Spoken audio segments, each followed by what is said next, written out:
Laissez-moi vous poser une question.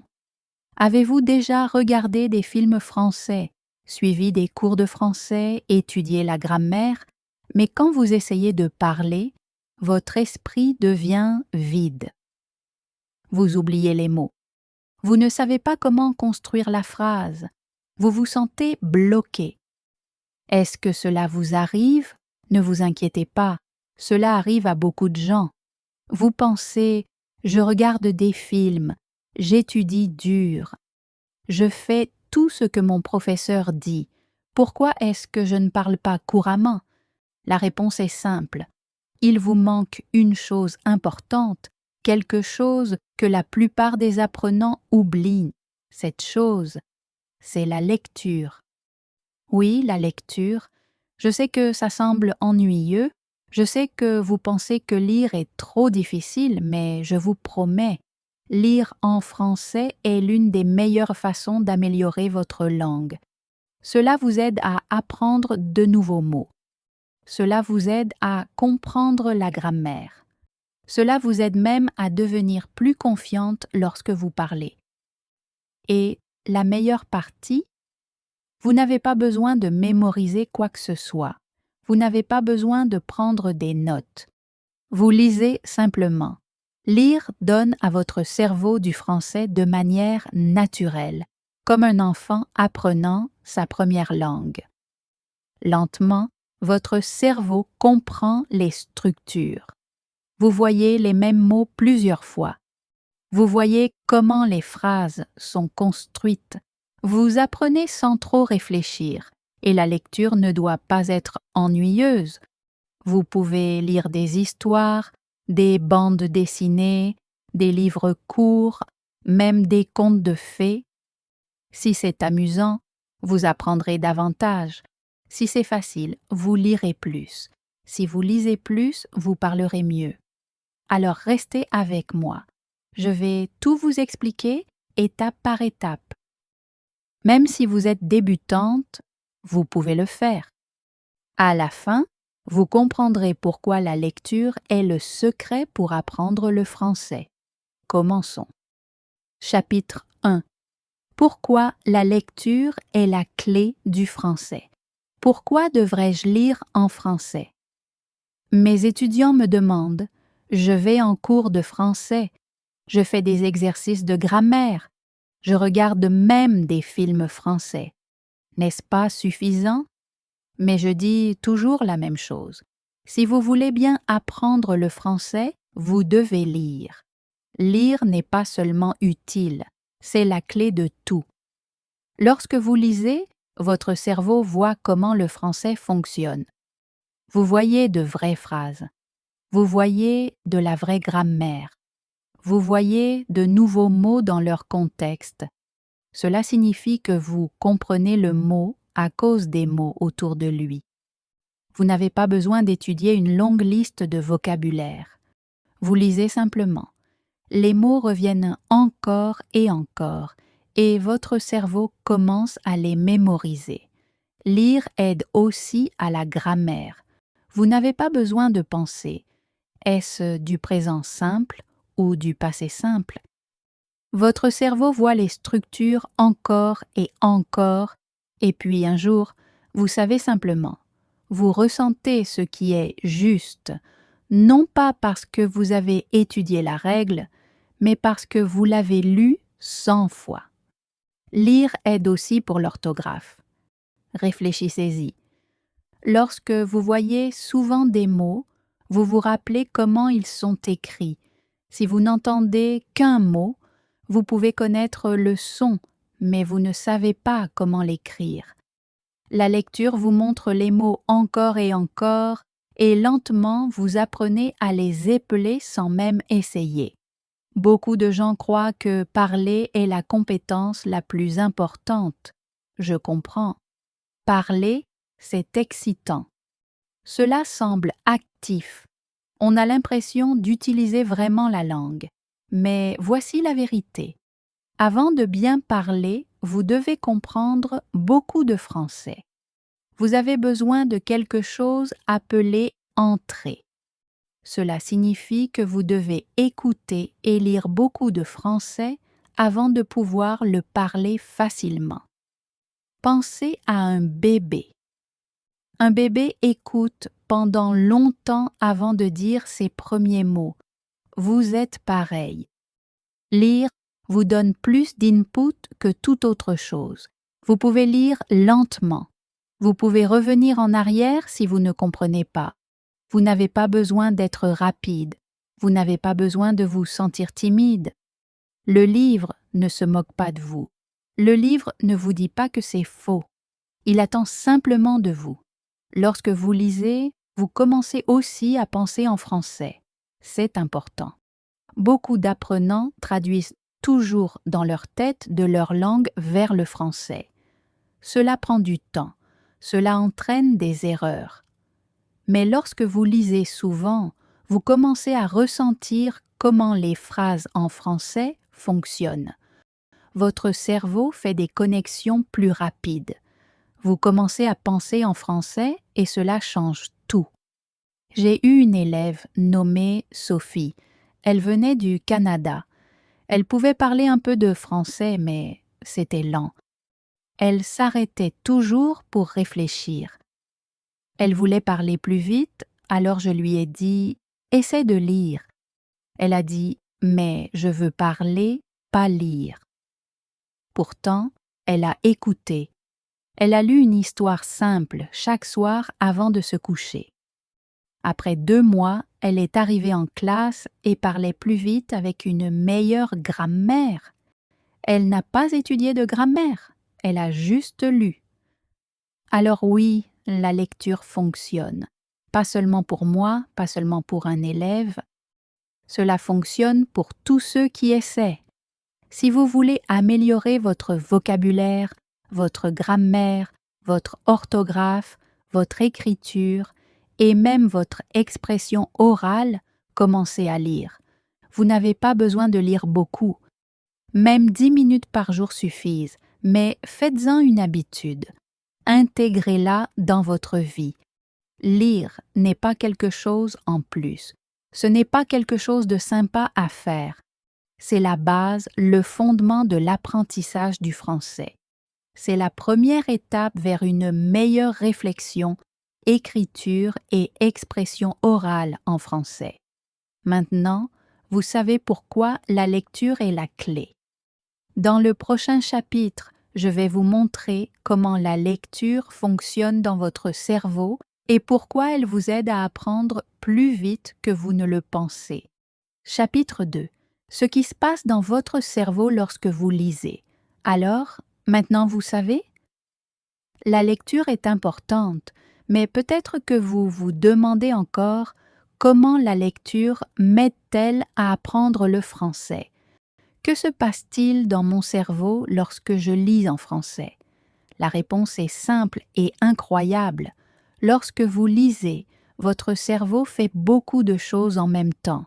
Vous regardez les mots, vous pensez à leur signification, vous entendez la phrase dans votre esprit, même si vous lisez silencieusement. Et lentement, votre cerveau commence à comprendre comment fonctionne le français tout seul. Laissez-moi expliquer. Lorsque vous faites des exercices de grammaire, vous essayez de vous souvenir des règles. Vous pensez « ceci est le passé simple, c'est le présent parfait. Je dois mettre « avoir » avant le verbe. » C'est bien, mais c'est difficile. Vous utilisez votre mémoire à court terme, et la mémoire à court terme n'est pas très solide. Vous oubliez rapidement, mais quand vous lisez une histoire, vous voyez la même grammaire encore et encore. Vous ne pensez pas à la règle, vous profitez simplement de l'histoire, mais votre cerveau y prête attention. Il voit la même grammaire plusieurs fois de différentes manières. C'est ce qu'on appelle l'apprentissage naturel de la grammaire. Vous ne l'étudiez pas, vous la ressentez. Votre cerveau commence aussi à se souvenir des nouveaux mots, pas seulement de leur signification, mais aussi de l'orthographe, du son et de la façon dont ils sont utilisés. Lorsque vous voyez un mot dans une phrase, votre cerveau ne s'en souvient peut-être pas. Mais quand vous le voyez dans 10 histoires différentes, votre cerveau se dit « Je connais ce mot maintenant ». Cela s'appelle la mémoire à long terme. C'est ainsi que l'apprentissage réel se produit. Beaucoup de gens utilisent des flashcards. Les flashcards peuvent aider, mais elles ne sont pas la meilleure façon de se souvenir des mots. Pourquoi? Parce que les flashcards ne présentent qu'un mot à la fois. Votre cerveau ne voit pas le mot dans une phrase. Il ne ressent pas la signification. Ce n'est pas amusant. C'est juste du travail. Mais quand vous lisez une histoire, vous apprenez des mots dans de vraies phrases. Vous apprenez comment les locuteurs natifs les utilisent. Vous apprenez l'émotion du mot. Vous apprenez le mot avec son contexte. Et c'est ainsi que votre cerveau s'en souvient. Votre cerveau aime aussi les structures. Cela signifie qu'il aime lorsque les choses se répètent encore et encore. Lorsque vous lisez des histoires, la grammaire et les mots se répètent. Les phrases sont similaires. Votre cerveau voit la même structure de différentes manières. Lentement, sans réfléchir, votre cerveau apprend la structure. Par exemple, supposons que vous lisiez cette phrase « Elle n'est pas allée à la fête ». Peut-être qu'un peu plus tard, vous lirez « Il n'a pas mangé son déjeuner ». Et encore plus tard, « Ils n'ont pas fini leur devoir ». Votre cerveau commence à penser « ne pas plus verbe ». Cela signifie que quelque chose ne s'est pas produit. Vous ne l'avez pas étudié. Vous l'avez simplement lu encore et encore. Cela s'appelle l'input compréhensible.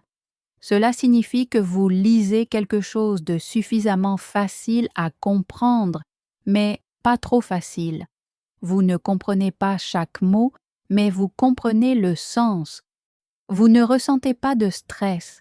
Vous ne vous sentez pas fatigué. Vous en profitez. C'est le meilleur type d'apprentissage. Quand vous aimez lire et que vous comprenez l'histoire, votre cerveau est détendu. Et quand votre cerveau est détendu, il apprend plus. C'est pourquoi lire est mieux que les tests, mieux que les exercices, mieux que d'essayer de mémoriser une liste de mots. La lecture est puissante. Vous donnez à votre cerveau des milliers d'exemples de vrai français. La grammaire, les mots, l'orthographe, tout entre dans votre cerveau. Vous n'avez pas besoin de vous en souvenir. Votre cerveau s'en souvient pour vous, lentement, sans douleur, sans pression. C'est ainsi que les enfants apprennent. Ils entendent les mots plusieurs fois. Ils n'étudient pas des livres de grammaire. Ils ne passent pas de tests. Ils écoutent simplement et parlent, écoutent et parlent. Vous faites la même chose, mais avec la lecture. C'est pourquoi la lecture fonctionne. Maintenant, vous savez ce que la lecture fait dans votre cerveau. Dans le prochain chapitre, nous parlerons de quelque chose de très intéressant. Nous allons comparer la lecture à l'apprentissage traditionnel, aux leçons de grammaire, aux livres de vocabulaire et à la mémorisation. Vous verrez pourquoi la lecture n'est pas seulement plus facile, mais aussi plus puissante que la plupart des méthodes que les gens utilisent. Chapitre 3. La lecture contre l'apprentissage traditionnel. Beaucoup d'étudiants passent des années à apprendre le français. Ils vont en cours de grammaire. Ils étudient des listes de vocabulaire. Ils font des exercices de conversation. Mais pourtant, ils ne peuvent toujours pas parler couramment. Pourtant, ils font des erreurs simples. Ils se sentent toujours nerveux lorsqu'ils essaient de parler. Pourquoi? Parce qu'ils apprennent le français de la manière traditionnelle, la vieille méthode, et cette méthode ne suffit pas. Laissez-moi vous parler de mon étudiant, Paul. Il a étudié le français pendant 6 ans à l'école. Il connaissait les règles de grammaire, il réussissait très bien les tests, mais quand il est venu dans ma classe et a essayé de parler, il n'y arrivait pas. Il disait des choses comme « Je vais hier, cochez-le ». Il savait que c'était faux, mais il ne savait pas pourquoi. Il était frustré. Il disait « Pourquoi je ne peux pas parler? Je connais la grammaire. » Je lui ai donné un conseil, commence à lire. Il ne me croyait pas au début. Je dois parler, pas lire, disait-il. Mais je lui ai dit, essaie simplement, lis pendant 15 minutes par jour. Choisis quelque chose de facile. N'utilise pas de dictionnaire. Profite simplement de l'histoire. Après 1 mois, son expression orale s'est améliorée. Sa grammaire s'est améliorée. Son vocabulaire s'est amélioré. Il n'a plus étudié les règles de grammaire. Il a simplement lu et son français s'est amélioré. Pourquoi cela s'est-il passé? Parce que la lecture vous offre quelque chose que l'apprentissage traditionnel ne peut pas offrir, un ressenti de la langue. Lorsque vous lisez, vous ne pensez pas à la grammaire. Vous voyez simplement les phrases. Encore et encore, vous ressentez ce qui est juste. Vous ressentez ce qui sonne naturel. Maintenant, je veux vous parler d'une étude réelle. En Belgique, un groupe de chercheurs a testé 3 méthodes pour enseigner le français. Un groupe a étudié la grammaire de manière traditionnelle. Le deuxième groupe lisait silencieusement en classe. Le troisième groupe écoutait pendant que le professeur leur lisait. Devinez ce qui s'est passé. Les 2 groupes de lecture ont obtenu de bien meilleurs résultats que le groupe de grammaire, non seulement en lecture, mais aussi lors des tests de grammaire. C'est vrai. Les étudiants qui n'ont pas étudié les règles de grammaire, qui ont simplement lu, sont devenus meilleurs en grammaire que ceux qui ont étudié les règles. Ils ont fait la même expérience au Canada. Cette fois, le groupe qui ne lisait que silencieusement en classe a obtenu les meilleurs résultats en grammaire, encore meilleurs que le groupe qui avait des cours de grammaire tous les jours. Ce n'est pas de la théorie. C'est de la science. La lecture fonctionne. Pourquoi? Parce que les règles de grammaire ne sont que des descriptions de modèles. Lorsque vous faites des exercices de grammaire, vous voyez 1 ou 2 exemples d'une règle. Mais lorsque vous lisez une histoire, vous voyez le même modèle 20 ou 30 fois de différentes manières, avec des mots différents.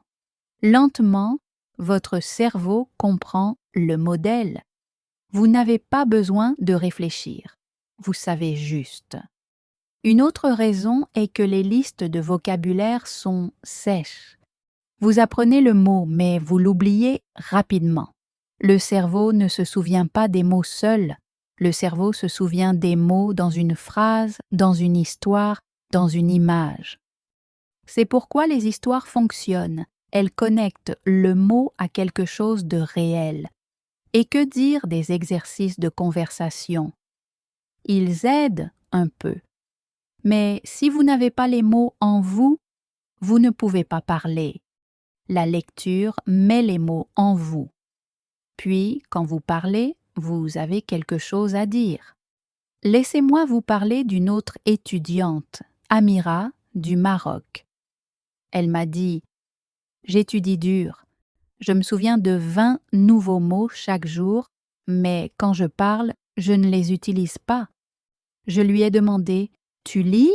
Elle a répondu « Pas le temps de lire. » Trop lentement. Alors, nous avons fait un plan, 10 minutes par jour, juste une petite histoire, pas de dictionnaire, pas de stress. Après 3 semaines, elle est venue en classe et m'a dit « J'ai utilisé 3 nouveaux mots dans ma conversation aujourd'hui et je n'ai même pas essayé. » Elle était choquée, mais moi, pas du tout. C'est ce que fait la lecture. Les règles de grammaire sont bonnes. Les listes de vocabulaire sont acceptables.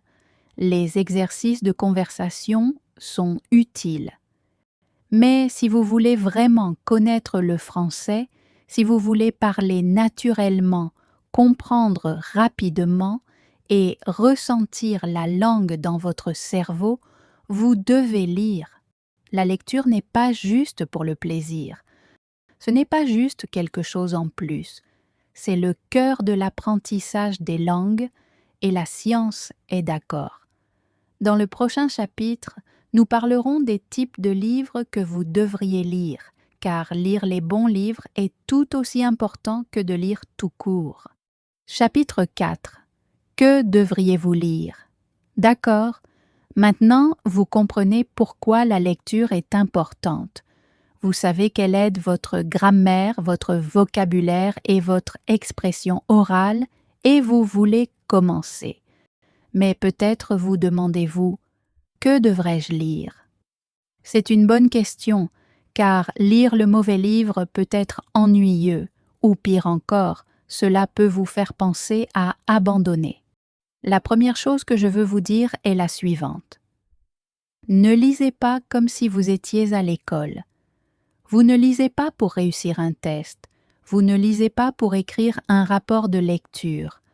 Vous lisez pour le plaisir, pour vous amuser, pour sentir le français dans votre cerveau. Cela s'appelle lire pour le plaisir. Lire pour le plaisir signifie que vous choisissez des livres qui vous rendent heureux. Vous choisissez des histoires qui vous font sourire, rire ou même pleurer. Vous choisissez des livres qui sont amusants et intéressants pour vous. Pas pour votre professeur, pas pour un test, pas parce que quelqu'un vous l'a dit. Beaucoup de mes étudiants disent « mais les contes de fées, c'est pour les enfants ». Je comprends. Vous voulez apprendre le français authentique. Vous voulez apprendre le français des affaires, le français académique ou le français professionnel. Mais voici un secret. Les contes de fées, les bandes dessinées et les histoires sont pleins de français authentique. Ils utilisent des mots courants, ils utilisent une grammaire importante et surtout, ils sont amusants. Si vous aimez l'histoire, vous lirez plus. Si vous lisez plus, vous apprendrez plus. C'est aussi simple que cela. Alors, quel type de livres sont bons pour les débutants? D'abord, les lecteurs gradués. Ce sont des livres écrits pour les apprenants de français. Ils existent en différents niveaux, A1, A2, B2, etc. Ils utilisent des mots simples, des phrases courtes et une grammaire facile. Beaucoup d'entre eux sont des histoires célèbres réécrites pour les apprenants. Ce sont un excellent point de départ. 2. Les contes de fées. Oui, les contes de fées. Vous en connaissez déjà beaucoup dans votre langue. Cela aide beaucoup. Quand vous connaissez l'histoire, il est plus facile de suivre le français. Et la langue utilisée est utile. C'est le genre de français que nous utilisons tous les jours. 3. Les bandes dessinées. Les bandes dessinées sont géniales. Elles sont courtes, elles ont des images, elles sont amusantes et elles utilisent beaucoup de français parlé, celui que vous entendez dans la vie réelle. Vous pouvez apprendre des blagues, du langage familier et des expressions courantes. 4. Les nouvelles. Les nouvelles sont parfaites parce qu'elles ne sont pas trop longues. Vous pouvez en terminer une en un jour ou deux. Vous vous sentez bien quand vous terminez quelque chose. Cela vous donne de la motivation pour continuer. Maintenant, parlons de quelque chose de très important. Comment savoir si un livre est fait pour vous? Il y a une règle simple. Elle s'appelle la règle des 98%. Cela signifie que vous devez comprendre au moins 98% des mots sur la page. Cela veut dire presque chaque mot, peut-être seulement un ou deux mots nouveaux par page, pas un ou deux nouveaux mots par phrase. C'est trop. Voici pourquoi. Si vous ne comprenez pas la plupart des mots, votre cerveau se fatigue. Vous arrêtez de profiter de l'histoire. Vous prenez votre dictionnaire à chaque minute. Ce n'est pas amusant. Et quand ce n'est pas amusant, vous arrêtez de lire. Mais si vous comprenez 98%, vous pouvez deviner les nouveaux mots. Vous suivez l'histoire, vous apprenez les mots naturellement, vous appréciez la lecture et surtout, vous continuez. Laissez-moi vous montrer à quoi ressemble 98%. Voici une phrase où vous comprenez seulement 90% des mots. Sarah a cueilli le basilic et est allée au promontoire. C'était une journée très orageuse. C'est déroutant. N'est-ce pas? Trop de mots étranges. Maintenant, voici 98%. Sarah a ouvert la fenêtre et est allée au parc. Il faisait très chaud. Beaucoup mieux. Même si vous ne connaissez pas le mot chaud, vous comprenez la phrase. C'est pourquoi 98% est important. Donc, si un livre est trop difficile, arrêtez de lire. Ne vous sentez pas mal. Trouvez juste quelque chose de plus facile. Vous n'êtes pas un mauvais élève. Vous êtes un apprenant intelligent. Vous savez ce dont votre cerveau a besoin. Vous voulez profiter du français. C'est l'objectif. Parfois, les étudiants pensent que les livres faciles ne sont pas un véritable apprentissage. Ce n'est pas vrai. Les livres faciles sont les meilleurs pour l'apprentissage. Quand quelque chose est trop difficile, vous n'apprenez pas. Quand quelque chose est juste, votre cerveau se détend et apprend vite. Alors, choisissez un livre qui semble facile. Si c'est intéressant et amusant, c'est encore mieux. Si cela vous fait sourire, rire ou vous donne envie de continuer à lire, c'est le livre parfait. Dans le prochain chapitre, nous parlerons de la manière de lire. Faut-il utiliser un dictionnaire? Faut-il lire rapidement ou lentement? Faut-il lire un livre plusieurs fois ou lire de nombreux livres différents? Ne vous inquiétez pas. Je vais tout expliquer étape par étape. Chapitre 5. Comment commencer? Si la lecture vous semble difficile. De nombreux élèves me disent la même chose, mais la lecture est difficile, ou ils disent la lecture est ennuyeuse. Je ne comprends rien. Je comprends. Vraiment, je comprends. Vous ouvrez un livre. Vous voyez trop de nouveaux mots. Vous vous sentez lent. Vous vous sentez fatigué. Vous pensez « ce n'est pas pour moi ». Vous fermez le livre. Mais laissez-moi vous dire quelque chose d'important. La lecture semble difficile au début, pour tout le monde. Même les locuteurs natifs ressentent cela lorsqu'ils sont jeunes, et tous les apprenants du français le ressentent lorsqu'ils commencent. Mais cela devient plus facile, et cela devient plus facile rapidement si vous continuez et ne vous découragez pas. Parlons de la manière de rendre la lecture plus facile. Commencez petit. Vous n'avez pas besoin de lire un grand roman dès maintenant. Ne commencez pas avec des journaux, c'est trop difficile. Lisez plutôt quelque chose de court et simple. Une page, voire un paragraphe. C'est suffisant. Vous n'avez pas besoin d'être parfait. Vous devez juste commencer. Je dis à mes élèves de commencer avec des livres pour enfants. Certains élèves disent « mais ceux-ci sont pour les enfants ». Oui, ils le sont, mais ils sont aussi pour les débutants. Les livres pour enfants utilisent des mots faciles, des phrases courtes et une grammaire simple. Ils ont aussi des images. Cela aide votre cerveau à comprendre l'histoire sans avoir à traduire chaque mot. Et devinez quoi? Certains livres pour enfants sont vraiment amusants. Vous pouvez aussi lire des lecteurs gradués, des livres écrits pour des apprenants comme vous. Ils sont faits pour votre niveau. Vous n'avez pas besoin de deviner. Il vous suffit de choisir le niveau que vous voulez. A1, A2, B1 etc. Et commencez à lire. Ces livres sont excellents car ils vous apportent du succès. Et lorsque vous ressentez du succès, vous voulez continuer. Maintenant, voici quelque chose d'important. Vous n'avez pas besoin de comprendre chaque mot. C'est une grosse erreur que beaucoup d'apprenants commettent. Ils s'arrêtent toutes les 2 phrases et utilisent un dictionnaire. Ils cherchent chaque nouveau mot. Et après 5 minutes, ils se sentent fatigués. Ils arrêtent de lire. Ils disent que la lecture est trop lente. Mais la lecture ne consiste pas à connaître chaque mot. Il s'agit de comprendre l'histoire. Votre cerveau est intelligent.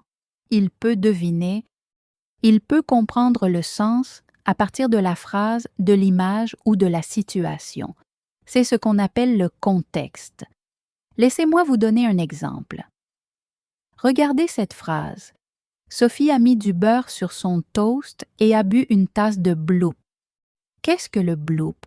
Vous n'avez jamais vu ce mot auparavant, mais pouvez-vous deviner sa signification? Probablement oui. C'est probablement une boisson, peut-être du thé ou du café. C'est la puissance du contexte. Vous n'avez pas besoin de dictionnaire, vous avez juste besoin de l'histoire. Et devinez quoi? Deviner, c'est apprendre. Lorsque votre cerveau devine un mot et le voit à nouveau, il s'en souvient. Vous apprenez naturellement sans essayer. Une autre stratégie est de passer le mot. Si vous ne connaissez pas un mot, mais que vous comprenez toujours la phrase, continuez simplement à lire. Ne vous arrêtez pas. Ne perdez pas le fil de l'histoire. La plupart du temps, le mot n'est pas important. Vous pouvez toujours apprécier le livre. Certains étudiants demandent « Dois-je écrire les nouveaux mots dans un carnet ?» Vous pouvez, mais seulement si vous le voulez. Il est préférable de lire davantage et de rencontrer le mot à nouveau dans une autre histoire. C'est ainsi que les enfants apprennent. C'est ainsi que vous pouvez apprendre aussi. Maintenant, parlons du temps. Vous n'avez pas besoin de lire pendant des heures. 10 minutes par jour suffisent, tout comme vous brossez vos dents. Si vous le faites tous les jours, votre français s'améliorera. Lentement, la lecture deviendra plus facile. Vous lirez plus vite. Vous comprendrez plus. Et très important, vous commencerez à en profiter. Et quand vous en profitez, cela devient une habitude. Mon élève, Rosa, a commencé en lisant un paragraphe par jour. Au début, elle n'aimait pas ça. Elle a dit « Je ne comprends pas, je me sens lente », mais elle n'a pas arrêté. Après 2 semaines, elle a dit « Maintenant, je peux lire une page ». Après 1 mois, elle a dit « J'ai lu pendant 15 minutes aujourd'hui et j'ai aimé ça ». Maintenant, elle lit chaque soir. Son français s'est amélioré plus en 3 mois qu'au cours des 2 dernières années. La lecture, c'est comme de l'exercice. Les premiers jours sont difficiles, mais si vous continuez, cela devient amusant et votre cerveau devient plus fort. Alors voici ce que je veux que vous vous souveniez. Commencez avec des livres faciles, même des livres pour enfants. N'utilisez pas un dictionnaire pour chaque mot. Devinez la signification à partir de l'histoire. Passez les mots qui n'ont pas d'importance. Lisez un peu chaque jour. 10 minutes suffisent. Et le plus important, ne vous découragez pas. Parce qu'au bout d'un moment, votre cerveau va changer. La lecture deviendra naturelle. Le français sera plus facile et vous serez fiers de vous.